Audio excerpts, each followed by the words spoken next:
Hi guys! So ayan, morning na naman at ito ang ating working routine ng isang Disney princess.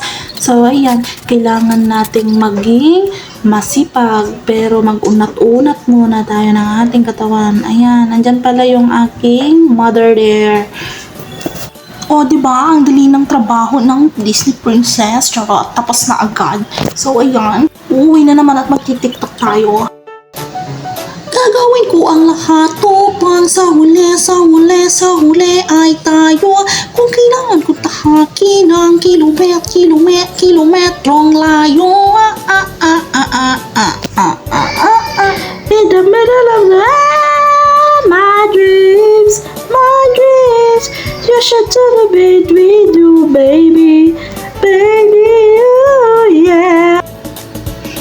Oh, wow. Oh, tralalera, tralala, tung sahur.